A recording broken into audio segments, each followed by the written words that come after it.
Tollymore, A Place to Ponder and Pray, by Peter Hoover. Chapter 10. One plants and others water. Steadily, during the late 1800s, the Tasmanian county of Wellington looked more and more like home. Home like England, or home like Ireland, depending on who said it. No crushed rock yet on the roads, but along the trails lay more and more beautifully cleared fields with hedges or zigzag log fences around neat little British houses and sheds. Surrounding these idyllic touches of home stood a growing amount of apple orchards and shearing sheds and deciduous trees of several kinds, precious cuttings brought on long and dangerous voyages from halfway around the world.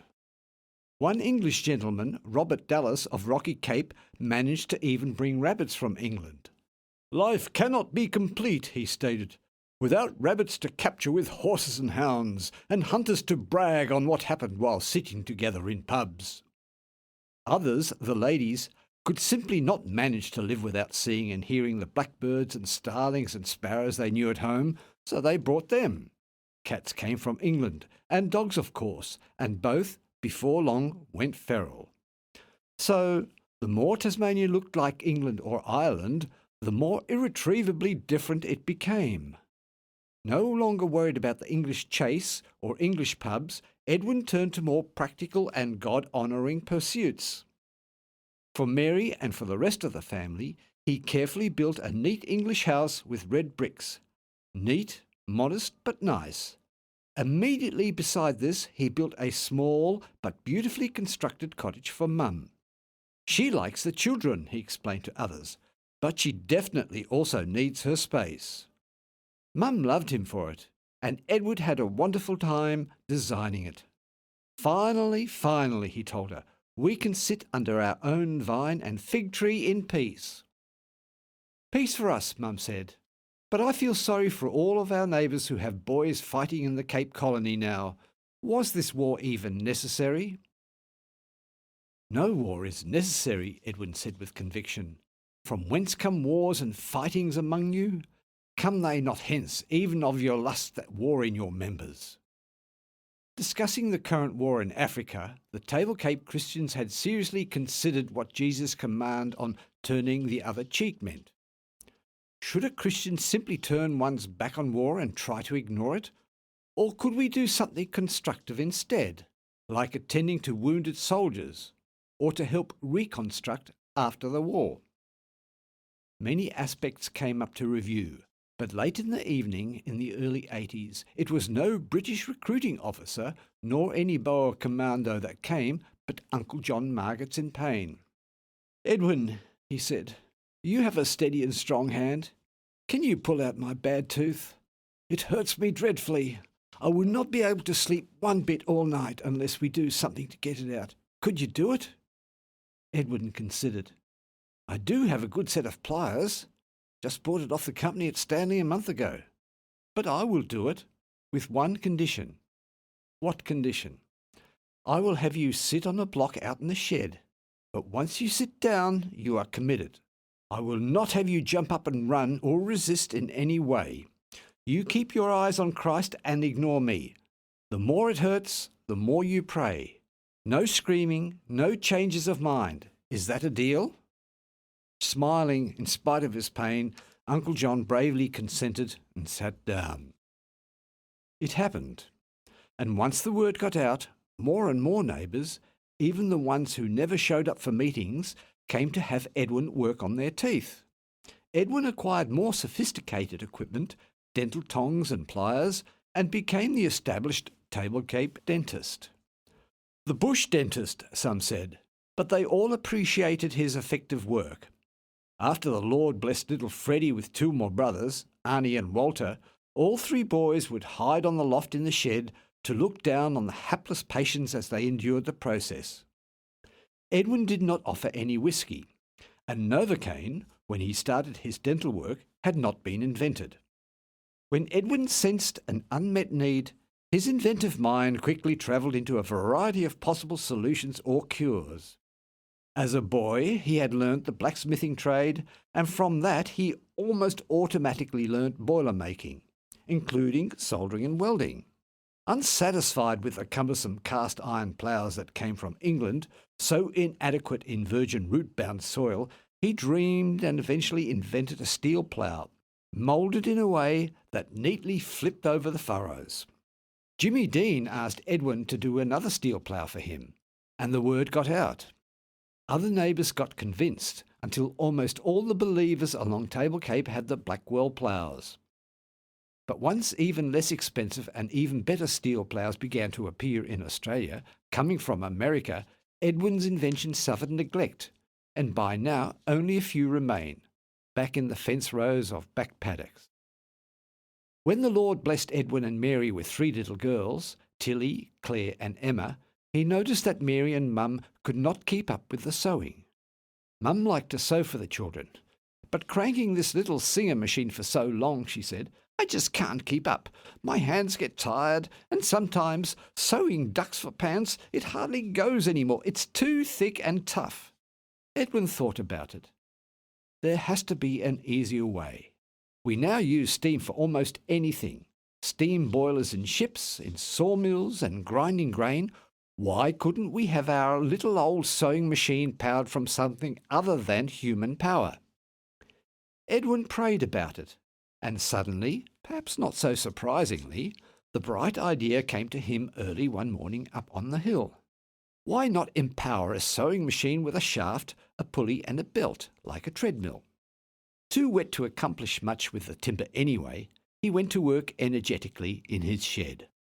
While the boys watched and wondered, asking more questions than what Edwin could field at the time, they saw a steadily growing machine. A funny machine, Freddie declared. Mum tapping along with her feet, she'll be forced to start singing. We're using a singer machine, Edwin chuckled.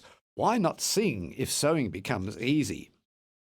Once the right belt and the correct size of pulleys were used, both Mary and Mum, as well as the neighbouring sisters, not only learned how to use the remarkable device, they loved it. Out in Launceston, at the Colonial Office, Edwin presented his plan and applied for a patent. Just wondering, who will be able to mass-produce your invention effectively here? The patent officer wondered. We don't have the people and structure here to do it well. What about Sydney? Might work, Edwin said, but I will see what might happen in the American market. Through months of letter correspondence with companies in Chicago and New York, Edwin's hopes grew steadily stronger, until suddenly all correspondence ceased. A year later, a letter came from Chicago informing him that his plans had unfortunately been lost. They apologized for the mishap, but they also informed him that another treadle sewing machine had now been invented and patented there, in America, and they really no longer needed his help. Back to his secret place Edwin needed to go, and this time he stayed there for a long time. As Freddie, Annie and Walter pulled through school and became more and more involved with the work on Springfield, Edwin planned larger projects. He praised God for it, but what brought him much more inner confirmation and joy was that all 3 boys, once they had entered their teens, asked for baptism as followers of Christ. Later, that also happened with all 3 girls. From spiritual death into everlasting life, what an ocean of opportunities suddenly opened up, one after the next, when these events took place. Freddie, as a young believer, and soon after Arnie, accompanied Edwin on his Sunday afternoon tract missions. This, while Jimmy Dean, with his son Arthur, did the same. Everyone on the northwest coast, whether they liked it or not, came to know about the true gospel of Christ and what it produces in serious converts. New fellowships took shape in the village of Montumana, in Mayala and Emu Bay. Then, with much consistent prayer, new assemblies began in Ridgely and Yolla, beautiful farming areas up on the hill on previously owned VDL land. To the west, converts began to gather for weekly communions and fellowship in the port of Stanley, exceptionally picturesque, as well as the Stanley Forest, later just known as Forest, and nearby Black Creek, where the Medwins lived. Tom and Catherine Medwin, Serious believers who practiced what they preached became great friends of Edwin and Mary, Jimmy and Annie, and the rest of the believers at Table Cape. Like the Palfreymans, they also received from the Lord the responsibility of caring for many sons and daughters. George and Mary and David and Charlotte and Evelyn and Rachel and Herbert and Alice and Annie and Thomas and Minnie and Lemuel and Arthur and Eliza and Andrew and Philip and Leslie. Like the Palfreymans, also 17 all told. To this day, one cannot talk about the Christians at Forest and Black Creek without mentioning the name Medwin. Further up the coast, along the Duck River, more large and active families, the Marthicks, the Ollingtons, the Dells and the Malleys, and others started to meet in Smithton, Irishtown and Edith Creek. Far to the west, almost at the northwest tip of the island, seeking souls found new life in a coastal settlement called Montague. There, not far from the VDL base at Woolnorth, new Christians encountered such stiff opposition that some of them picked up what they could, herded their cattle along with their pigs and chickens down the coast into a brand new wilderness area. There, starting with very little, a number of earnest young families established the pristine Christian Marrawah settlement. Tasmanian tigers bothered their sheep.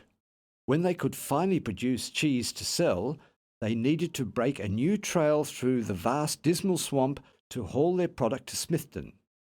Ring-barking the trees, trying to plough, surviving the storms and floods, it sure reminded Edwin of the Blackwells' beginning of things at Table Cape. Edwin and Jimmy loved to spend weekends out with the believers at Marrawah, but for the long, gruelling journey it entailed, Mary and Annie rarely accompanied them.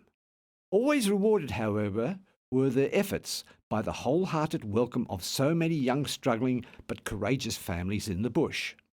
Albert and Mary Ann Evans, Will and Lizzie Cunningham, George and Annie Wigg, Alf and Connie Green, who cleared and farmed what became Greenpoint, Harold and Marion Quilliam, John and Fanny Horton, and all the young men, Alma and Bill Sayward, Ned Arnold, Alf and Jack Gale, and a growing number of others. The Lord began the work at Marrawah, and in spite of the opposition, a lot of ranters, as some called them, the work continued.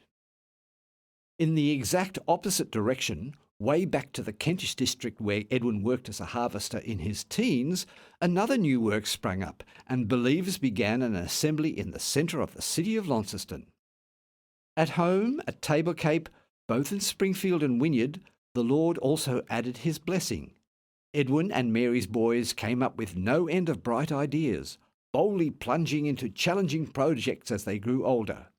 Some of the plans worked out, others definitely did not, but with the Lord's help, E.O. Blackwell and Sons not only became a legal entity, it also became a widely respected and trusted firm. With the boys able to manage it, Edwin set up a flour mill alongside the Camp Creek in Wynyard. Once up and running, the flour milling business grew steadily, while Edwin observed, with inner joy, how his sons threw themselves into the work, both spiritual and physical. Fred, the oldest of the remaining boys, turned out exceptionally hearty. Since a good number of the boys in the area could handle a 100-pound bag of grain on both shoulders, he tried to double that. He succeeded, but his dad, Edwin, stopped the experiment. "We don't need clowns here at the mill," he informed the boys, "neither cripples. All we need is honest and humble workers that work for the glory of God." Later, however, when the boys had returned to their work, he found himself smiling and remembering. In 1897, by the time the Emu Bay settlement had grown and even surpassed the size of the town of Wynyard, a new weekly paper began to appear, the Emu Bay Times, they called it, and in its nice and proper pages appeared this advertisement. E.O. Blackwell and Sons beg to notify that they have recently added to their extensive plant improved machinery and now have on hand a very superior line of flour called Snowflake. Also first-class stone flour, pollard bran, barley meal and crushed oats. Fowls wheat always on hand. Gristing done, 6pence per bushel. Definitely Fred and Arnie managed the mill successfully and well. Friendly, polite boys, they served their customers with kind words and ready smiles. Even though some of the neighbours did not have much use for the Table Cape Christians, they grudgingly admitted that Edwin and Mary Blackwell had raised a fine lot of boys. Walter, the youngest, turned out somewhat of a dreamer. He liked to read and explore the bush. Mary, who often did not feel well, much appreciated his loving care. Walter rarely came back from the bush without some handful of wild laurel, myrtle fronds, snowberries, or huge waratah flowers, so large and so overpoweringly sweet-scented that one could hardly keep them in the house for long. During the night he explored the spearing of eels and curious flathead fish in the Inglis, fish that always lie flat down on the ocean floor on their sides, usually found in estuaries and saltwater bays. In their juvenile stage they swim about like ordinary fish, but when they mature they lie down on their sides until the bottom eye travels up, leaving with two eyes on one side. Mary particularly liked flathead, and the girls learned how to grill them professionally. Walter, who loved to study challenging subjects, became the engineer of the family, and both Edwin and the older boys often called on him to fix the machinery in the mill or at the steadily growing sawmill. For this, Walter's fascination with the bush stood him in good stead. He explored the bush for millable timber and arranged the leases to use them. He engineered roads and bridges and set out camps for the bushworkers. Edwin and Jimmy Dean, however, once their sons could manage their work at home, became all the more involved with reaching out to seekers. While doing this, they met Philosopher Smith from down the coast at the River Forth, whom the Lord had also given a visionary mind. All of Tasmania at this time suffered from a large number of young men moving up into the Australian mainland for better opportunities. First, the gold rushes attracted people. Then, with the cities of Melbourne and Sydney, and later Brisbane, growing rapidly, men easily found jobs over there. It did not help that Tasmania had a dreadful reputation of being a world-famous prison colony. So what did Philosopher Smith do? He prayed much. Then, with his dog and his Bible, he set out on foot into one of the most challenging wildernesses on earth.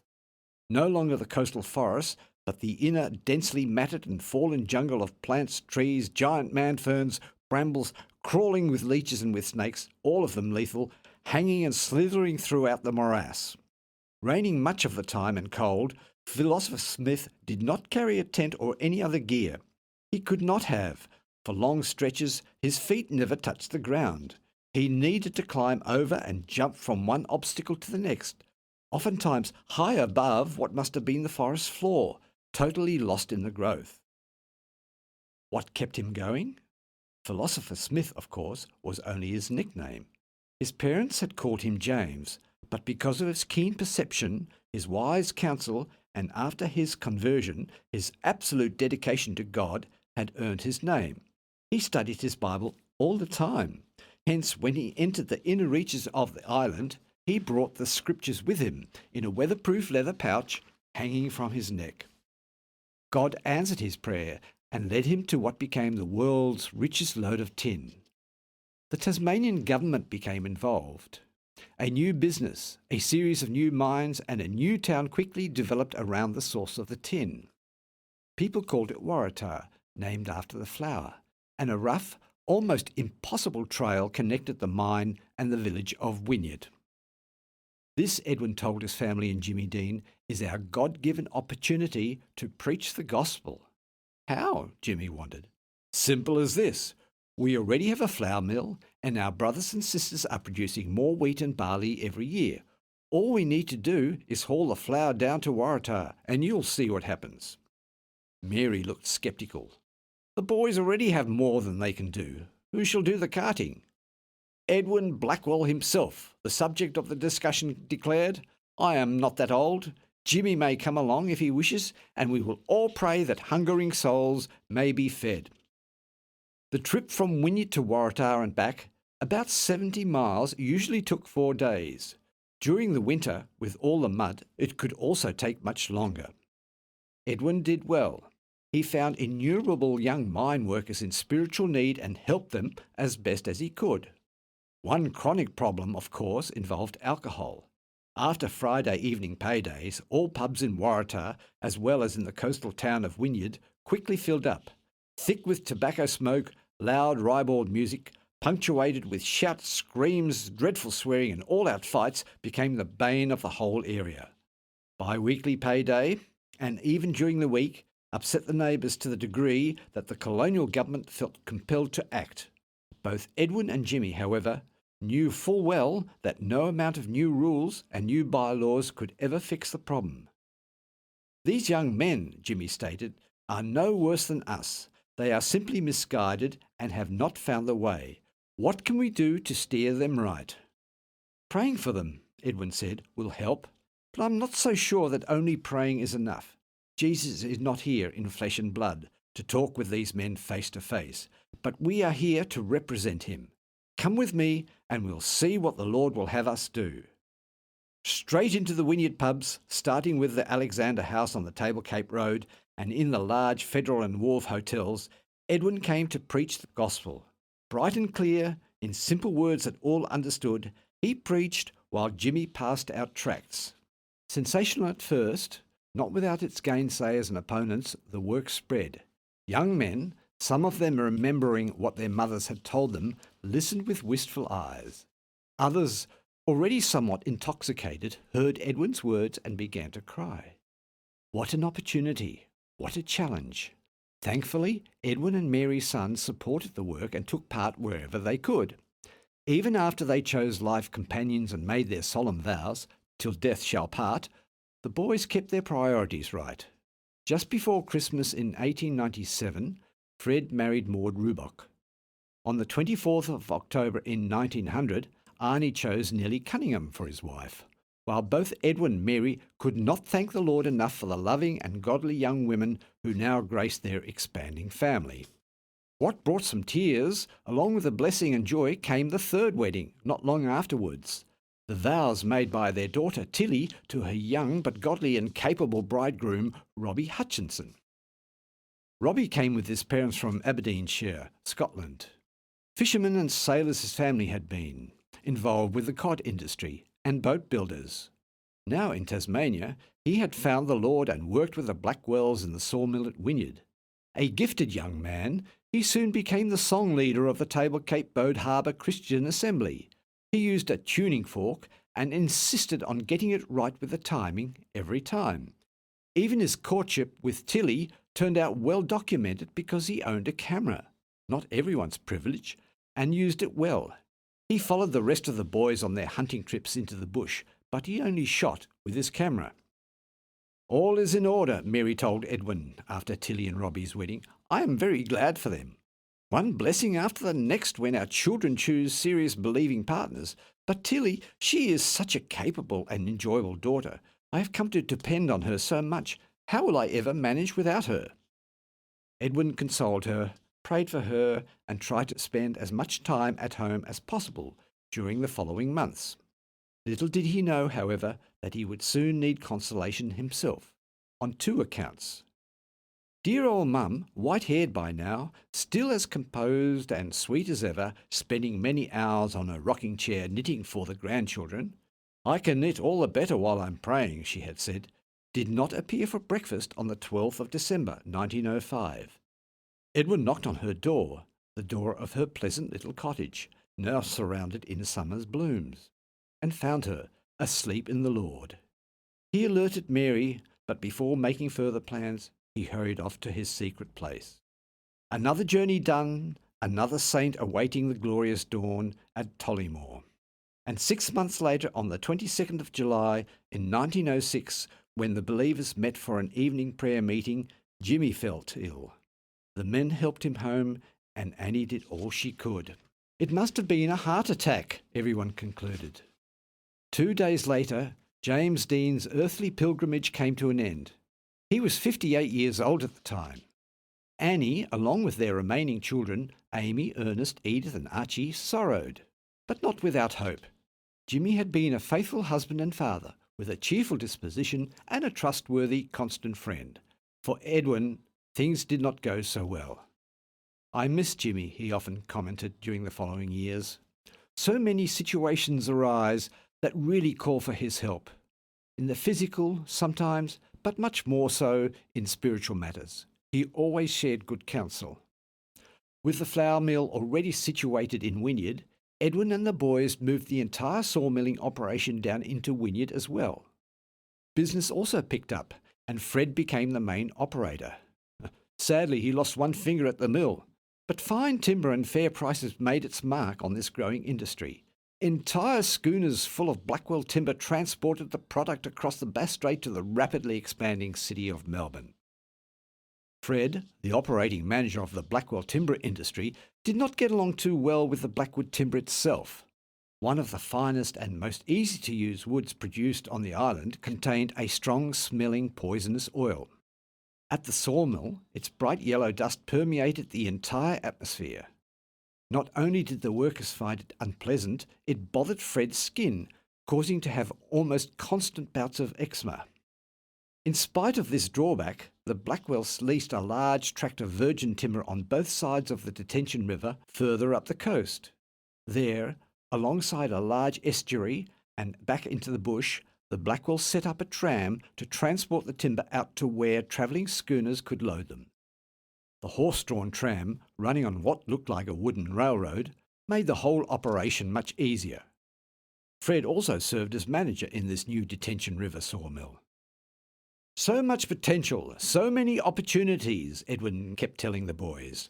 We should not only sell sawn timber, but produce wooden articles ourselves.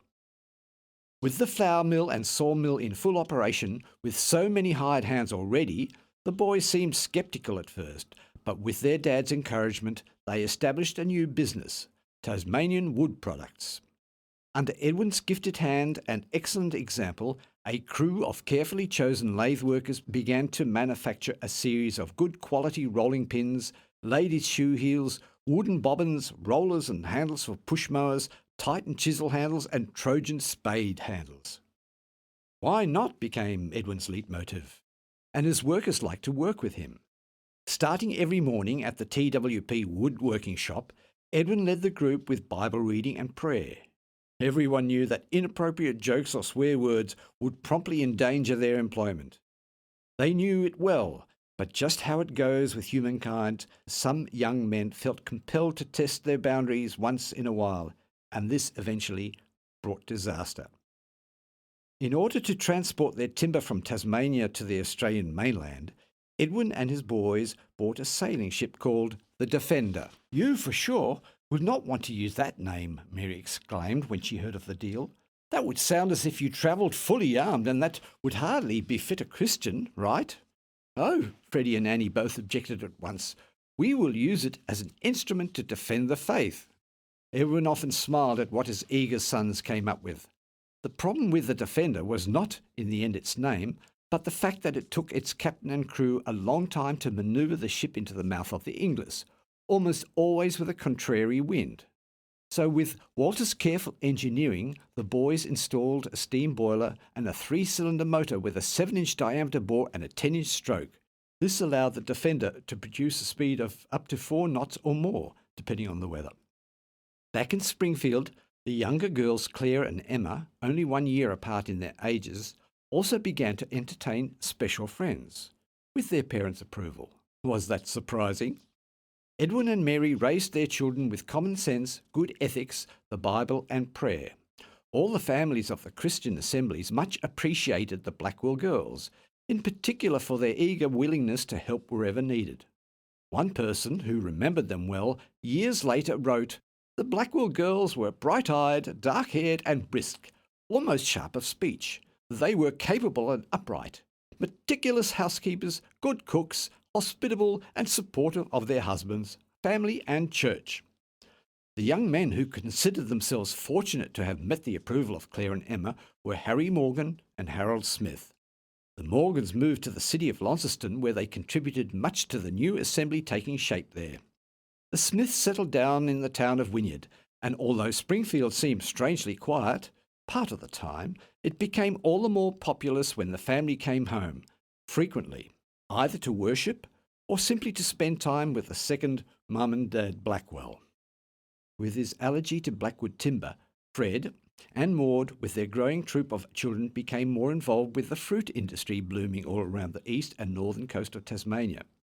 All of this closely associated with their extraordinary Christian jam factory in which fulfilment played a leading role. Fred planted beautiful apple, pear, plum and cherry groves. Arnie, even before he married, had developed a great interest in keeping bees and extracted honey. Renowned leatherwood honey, in demand in both Melbourne and Sydney, and later also exported to England. The church appointed Arnie as an elder in the Wynyard Assembly, and he took his calling seriously. The workers at the mill became adept at predicting what to expect of the gospel meetings held every Lord's Day evening. How did they know? Practicing for his sermons, Arnie would scribble new words and hard-to-remember names on scraps of paper here and there. The boys at the mill would find them and alert the others what to expect. Walter the Dreamer, the one who brought the wildflowers to his mother, the engineer of the family, married Elsie Harrison on the 2nd of April, 1914. Almost 4 months later, a Serbian partisan shot the Duke of Austria-Hungary and a war broke out. War.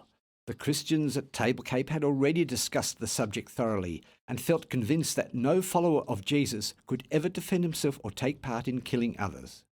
Some, like the British Quakers, felt all cooperation with the military effort would be wrong. Others thought that serving as medical orderlies or stretcher bearers might be a more effective witness. Edwin and Mary considered both sides of the discussion and prayed much about it. Yet it still came as a shock when well over 30 young men of the Christian assemblies found themselves swept into the British Australian Army. Yes, they could serve as non-combatant soldiers, but nothing went smoothly. Even before the actual conscription order came, the Circular Head Chronicle, a local newspaper, reported that Sergeant Hardy has had an uphill fight with recruiting in the area. What was his problem? Far too many serious Christians not willing to fight or kill. In spite of getting served white feathers and dreadful catcalls, those who really loved the Lord persisted in what they believed. Called to serve, one younger brother after the next professed before the military court why they could not take up a gun. Vernon Lucas of the Kentish district said, "Because I am a member of the Christian church, I am opposed to bearing arms." Robin Clayton of Evandale told the judges, "I am a follower of Christ. I cannot fight. In fact, my conscience does not allow me to take part in non-combatant service." Why not? Have you ever read the Old Testament? Many of God's people have taken part in war. How are you any different? "I live under a new covenant with God," Robert Clayton said. "I am a Christian, and my Lord commanded us to keep ourselves unspotted from the world."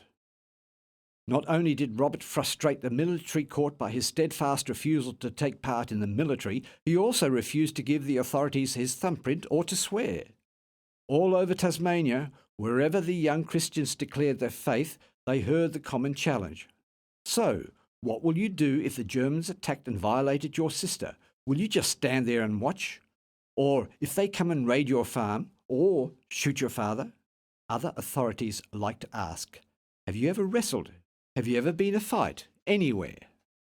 Some said yes, but I have believed and repented. Our citizenship is now in heaven. Oswald Wigg of Marrawa, William and Charles Kay of Irishtown, Charles Ling of Smithton, William and Ruel Douglas, Cyril and David Cunningham, Alfred and Oriel Cure of Emu Bay, Reginald Atkinson, Stanley Haynes, Cecil and Colin Ferguson, Claude and Lionel Horton, Robert Kay, Lyle Parker of Sheffield, Max Shoebridge, David Reeve from Flowerdale. One after the next, the young men said they could not kill. Even if taken by the army, they would not fight, but would help take care of the wounded. Clive Morse of Sheffield even boldly added, "I would not feel justified in taking life under any circumstances whatsoever."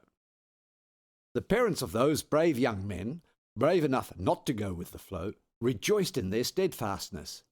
Yet when the conscription laws struck the Blackwell home at Springfield, many tears flowed. Walter, just married with his new wife Elsie Harrison, already expecting a child, needed to go. Go where? First to England, then to Belgium, into the trenches at Ypres. Hauling off the wounded, Walter had the chance over and over to pray with scared dying boys, trying to make things right, to pass their last desperate messages to parents half a world away. The world had gone wrong.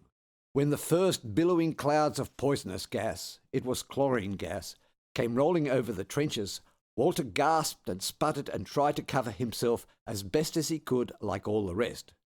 Eventually, the Allies came with masks, but for Walter it was too late. His lungs had suffered permanent harm. A few letters came home, but more young men had to go. Generals and sergeants, monarchs and princes and British prime ministers ordered more and more to come, to butcher and be butchered themselves. Oh, how David Wigg from the remote Marrawah Christian settlement on the west coast of Tasmania hated what had happened. He had signed his name on the draft order without really knowing what to expect. Neither had he worked it all out, in his mind, what he believed. But on arrival in England and his introduction to the horrors of war in Belgium, he not only repented of his lukewarmness, he decided to change his status no matter what it might cost. He first applied to become part of the medical corps. Nothing came of it. Finally, he laid his gun down for the last time, and the next morning he did not show up on parade. First the sergeant and then his lieutenant did all they could to change his mind, but he would not pick up a gun again. No amount of waltzing Matilda, the Australian martial music, induced him to budge. The sergeant, already angry, swore at him. "A milksop, huh? A wimp, a chicken," glaring at David with rapidly mounting disgust. David, with a 6'2" frame, his broad shoulders and hale complexion, he spat, "For the gallows with the likes of you." Back in England, in military prison, David wrote 2 pages explaining what had happened and why. "After joining the army, I saw that I had made a great mistake by swearing on the scriptures. I disobeyed God's words in James 5:12. I also went against a number of passages of scripture in promising to resist the king's enemies or to take vengeance on our enemies, Romans 12:19. As a Christian, my kingdom is not of this world, John 18:36. I tried to get transferred to the medical corps, but I was told it was unlikely that it would be accepted. So I told my captain of my responsibilities towards God in this matter, and that I would not carry on with this any longer. Also, I considered it better to obey God in this matter, whatever the circumstances may be. I am not trying to shirk my responsibilities to the Australian government and to my people. If I did that, I would be too ashamed of myself to ever look at my mates in the face again. It was just that my responsibility is toward God, whom I trust. I trust him to save my soul for eternity, and also to guard and protect my loved ones while here on this earth, where every Christian is as a stranger and a pilgrim." David Wigg was formally court-martialed in England, but his life was spared. Then, one after the next, came the dreadful telegrams back to the northwest coast of Tasmania. 23rd of May 1916, Audubon, Eric Palfreyman, shot down over Bruges, Belgium, youngest of the 17 Palfreyman children, handsome and polite as all the rest, gone. 28th of November 1916, Lemuel Medwin, stretcher-bearer, killed in action, Amiens, France, 12th child of Tom and Catherine at Black River. 11th of April 1917, John Leslie Ridge, stretcher-bearer, killed in action at Bullecourt, Pas-de-Calais, France. What kind of action was that? A bad one. An Australian general misunderstanding a military message and calling for his troops to charge ahead without the support of the Allies. What happened? 749 German soldiers lost their lives, while 3,289 Australians, including John Leslie, perished senselessly, while another 1,166 young Australians fell into the hands of their enemies, locked up in military prison for years until the dreadful war came to an end. For a while. Edwin and Mary grieved for the tragic death of John Leslie Ridge, their nephew. He was only an infant when Caroline died, and his father had died only a few years ago. 6th of October, 1917. Harold Dean, killed in action, Seine-Maritime, France, nephew of Jimmy and Annie. 18th of January, 1918. Henry Green, Marrawah, killed in action in Belgium, eldest son of Alfred and Constance Green of Greenpoint, Marrawa on the west coast. The list continued on and on. 62,000 young Australian men losing their lives in Europe, in the Middle East and in Africa during the Great War. Another 156,000 Australians suffered wounds, capture and in many cases irreparable mental harm. Edwin, during all of this, spent more and more time up on his secret place. Then Walter came back, quiet and suffering. He said he had driven a Red Cross ambulance in Belgium and France. To make things easier for Walter and Elsie with little Fay, the rest of the Blackwell family helped them to move into the main house at Springfield. This, allowing Edwin and Mary to occupy Mum's cottage next door. A very good arrangement, but as far as the Great War and its aftermath, could anyone expect any good to come? Edwin did not know for sure until Major Alexander Roberts Thompson, an outstanding Australian military man, came back to his farm on Table Cape.